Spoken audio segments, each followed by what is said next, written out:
Mutu berkisah.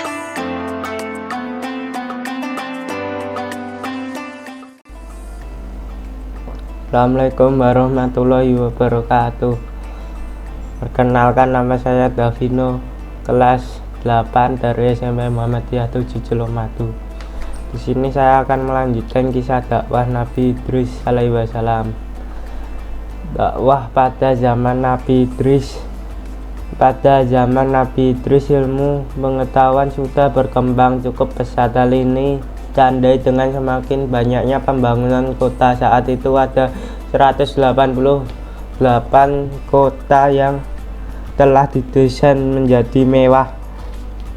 Ilmu yang dimiliki Nabi Idris diperoleh dari Nabi Syuaib bin Adam. Beliau diangkat menjadi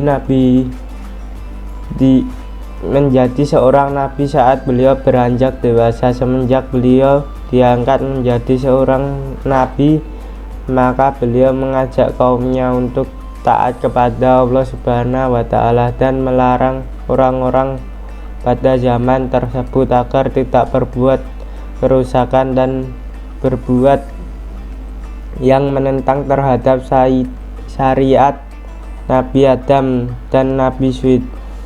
Tidak semua orang dapat menerima ajakan Nabi Idris alaihi wasallam, bahkan banyak orang yang menentang. Dengan kondisi yang seperti itu, akhirnya beliau berhijrah menuju ke Mesir.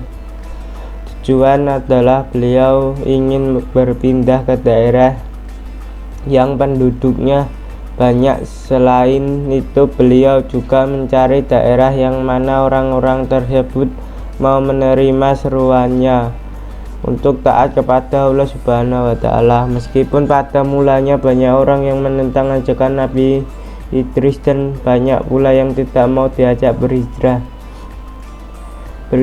beliau meninggalkan daerahnya. Namun hal ini tidak menyurutkan semangat beliau untuk berhijrah. Beliau tidak henti-hentinya mencoba untuk meyakinkan pengikutnya. Usaha untuk meyakinkan pengikutnya pun berbuah manis. Kini usahanya tidak sia-sia. Akhirnya pengikutnya bersedia untuk diajak berhijrah. Pada akhir beliau dan para pengikutnya berhijrah menuju ke Mesir. Beliau juga mengungkapkan bahwa apabila berhijrah karena Allah, maka Allah akan memberikan rezeki dimanapun kita berada, yaitu daerah baru yang akan dijadikan sebagai tempat tinggal. Nabi Idris dan pengikutnya menemukan sebuah sungai yang sekarang terkenal dengan sebutan Sungai Nil. Mereka berhenti sejenak dan beliau tak henti-hentinya mengucapkan tasbih untuk memuji Allah Subhanahu wa Ta'ala. Itulah awal dari perjalanan dakwah beliau ke Mesir untuk mengajak manusia untuk menuju ke jalan Allah dan taat kepadanya.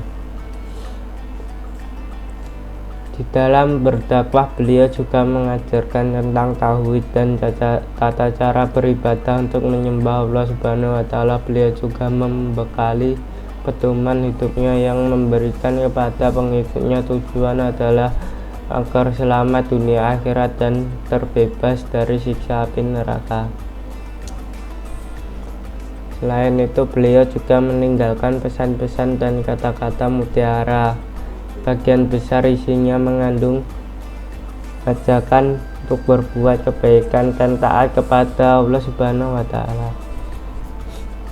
Keistimewaan Nabi Idris alaihi wasallam.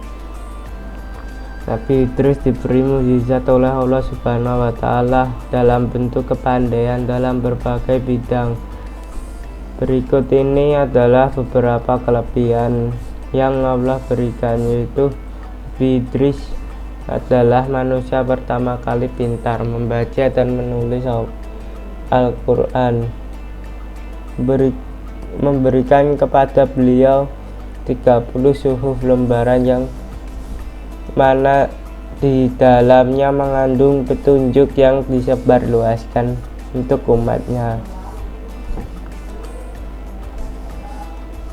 Nabi Idris rajin belajar, tak hanya satu ilmu saja melainkan banyak bidang yang mampu pelajari dan kuasai. Selain itu beliau juga menjadikan membaca sebagai suatu hobi. Tak heran jika beliau kaya akan ilmu pengetahuan dan mahir mengerjakan berbagai macam keterampilan.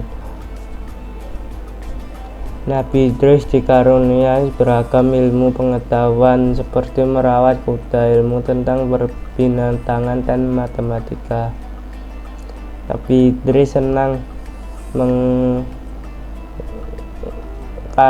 ajaran Allah Subhanahu wa Ta'ala dan berbagai fenomena alam. Hal ini senada dengan makna dari kata Idris, yaitu darasa yang mengandung arti belajar. Nabi Idris juga merupakan orang pertama yang dapat menjahit baju. Hal ini merupakan sebuah kemajuan. Dengan adanya baju dapat menutup aurat secara sempurna. Selain itu beliau juga merupakan penjahit yang andal. Hal senada juga dijelaskan dalam sebuah hadis yang artinya adalah sebagai berikut. Ibnu Abbas berkata, Daud adalah seorang pembuat perisai, Adam seorang petani, Nuh seorang tukang kayu, Idris seorang penjahit, dan Musa adalah pengembala. Dari Al-Hakim. Demikian kisah yang dapat saya sampaikan. Tunggu kisah selanjutnya tentang kisah Nabi Idris dan Raja Kejam dan kisah Nabi Idris bersama malaikat Israel.